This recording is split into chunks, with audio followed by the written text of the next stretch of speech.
May ibubuga pa. Yan ang tila mensaheng gustong iparating ni Coach Tim Cone hindi lamang kay Junmar Fajardo kung hindi maging sa sambayan ng Pilipino nang pakiusapan nilang samahan silang muli ni Fajardo sa fourth window ng qualifiers. Mabigat naman ang tingin ni Dwight Ramos at tsansa ng Gilas Pilipinas nang sabihin niyang hindi na kailangang matalo ang pambansang koponan. At si Kai Sotto, inaming matindi ang pressure na kinakaharap nila pagpasok ng grupo sa laban versus Jordan at Iran. Tutukan po natin ang lahat ng yan. Pero bago yan, pakisubscribe, like and share na lang muna para pareho tayong updated. Naniniwala si Coach Tim Cone na may magagawa si Junmar Fajardo sa susunod nitong assignment. Ayon mismo sa veteranong coach ng PBA, malaking faktor ang pagsagupa nila kasama si Fajardo sa mga Middle Eastern team kumpara sa grupo ng Oceania na kinabibilangan ng Australia at New Zealand. Dahilan para alukin nila ang sentro ng SMB na isang tabi muna ang retirement. Yan ang laman ng kanyang pahayag sa report ni Ruben Terrado sa Spain. Pagkatapos ng laro laban sa Australia, nagbigay siya ng mahabang speech sa locker room tungkol sa kanyang planong magretiro dito sa Gilas, katulad ng ginawa ni Japet Aguilar noong isang taon. Sa totoo lang, si Alfrancis Chua mismo yung lumapit sa kanya at hinikayat siyang muling sumali sa team.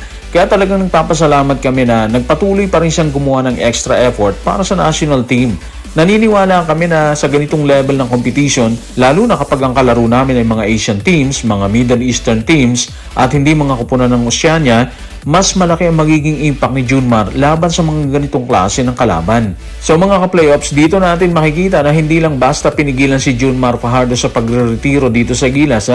May partikular na dahilan kung bakit gusto pa siyang gamitin ni Coach Tim Cone.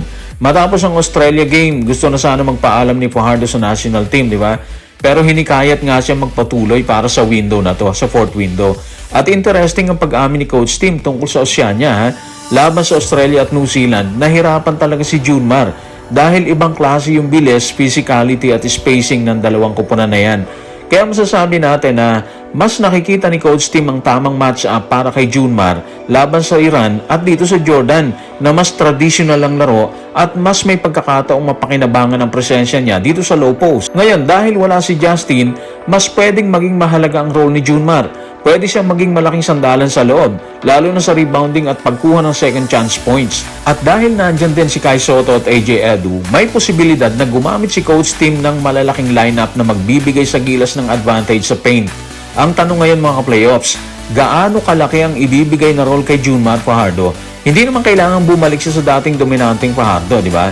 Pero kung magagamit siya ng tama laban sa Jordan at Iran, pwede siyang maging isa sa mga importanteng pieces para punan ng kawalan ni Brownlee. At kung sakaling ito na yung kanyang huling dalawang laro para sa Gilas, sigurado magiging espesyal kung makapag-iiwan siya ng malaking ambag sa isang napakahalagang window.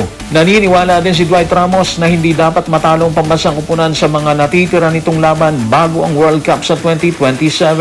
Sa ibinahagi niyang pahayag, tinimbang nito ang kupunan ng Jordan at Iran na nakaharang sa dadaanan ng kanilang grupo, kung saan sinabi ni Dwight na may ilang matitikas maglaro sa kupunan ng Jordan habang maayos umanong maglaro ang Iran. Yan at iba pa ang laman ng kanyang paglalahad sa report ni Roman Zuras ng ABS-CBN News. Nung nagsimula kami na pag-usapan namin na hindi na kami pwedeng matalo, kailangan maging perfecto record namin para makapasok tayo sa World Cup. Maraming beses na naming nakalaban ng Jordan. Yung Iran medyo hindi familiar, pero pareho silang mabibigat na team. Maganda maglaro ang Iran bilang isang team, habang ang Jordan naman may ilang high-level individual players sila. Kailangan namin magsama-sama bilang team. Lahat kailangan mag-ambag at gampanan ng kani-kanilang role. Maglaro ng buong tapang at sipag. Saka na lang namin tingnan kung ano yung magiging resulta. Okay, so malinaw yung mindset ng Gilas sa pahayag na to ni Dwight. Wala nang puwang para maging kampante, para magkamali. Dahil 2-4 ang record nila bawat laro sa second round, napakahalaga dahil kailangan ilaro nila yan na parang do or die. Hindi na sapat ang magandang performance lang mga ka-playoffs, kailangan panalo sila. Magandang point din ang pagkakaiba ng Jordan at Iran. May mga individual stars ang Jordan, kaya kailangan maging maayos ang depensa at hindi sila basta bigyan ng madaling isolation opportunities. Ang Iran naman, mas nakikilala sa team basketball, kaya kailangan tapatan ng Gilas ang kanilang ball movement at disiplina sa depensa. At dahil wala si Justin mga playoffs, mas lalong mahalaga ang sinabit tungkol sa paglalaro bilang isang team. Hindi pwedeng isang player lang ang umako ng trabaho dito. Kailangan mag-contribute sila Kai Sotto, si Junmar Fajardo, si Kevin Kembao, si Carl Tamayo, Juan Gomez de Leaño at iba pa, buong team, di ba? Sa dulo mga ka-playoff, simple pero mabigat ang mensahe ni Dwight. Gawin ng bawat player ang kanyang role at huwag piliting maging ibang player. Kung magiging solid ang depensa, maayos ang ball movement at magiging consistent ang opensa, may pagkakataon ng Gilas na makuha ang dalawang panalong kailangan nila dito sa 4th round. Kung hindi na dapat matalo ang Gilas ayon kay Dwight, aminado naman si Kai Sotto na mabigat ang pressure or matindi ang pressure na nararamdaman ng grupo pagpasok sa 4th window ng qualifiers. Sa patuloy na pahayag ni Kai, ibinahagi nito ang nakikita niya sa practice kasabay ng paniniwalang makukuha umano nila ang panalo sa kanilang pagtutulungan sa laban. Iyan ang kanyang kwento sa report ni Will Imbo ng Olympics.com. Napakatinding pressure nito para sa amin, pero ito rin ang pressure na kailangan namin. Simula na magsimula ang practice, patuloy kami nag-i-improve. At hanggat nagtutulungan kami at nagtitiwala kami sa isa't isa, makukuha namin ang gusto naming makamit. Alam nyo, kitang-kita natin sa sinabi ni Kai Sotto na ramdam niya ang bigat ng sitwasyon ng Gilas sa ngayon.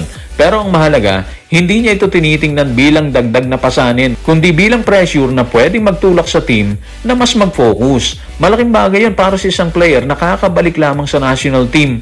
Halos 2 taon din siyang nawala, di ba?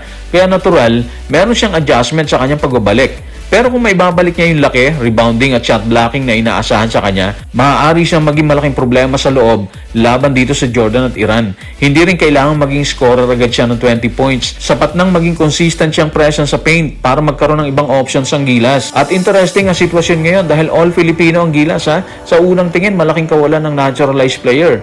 Pero may bentahe yan. Mas maraming locals ang pwedeng magkaroon ng bola, touches at responsibilidad. Hindi kailangang umikot ang opensa sa isang naturalized star lamang. Si Nakay, si Junmar, si KQ, si Tamayo at iba pa, kailangan sama-samang gumawa ng production na dating nakukuha kay Brownlee. Hindi rin naman kakaiba ang ganitong setup sa Asia. South Korea at China, hindi naman sila umaasa sa naturalized player sa ganitong paraan. At ganun din yung Iran. Kaya hindi automatic ang dehado ang Pilipinas dahil all Filipino yung lineup.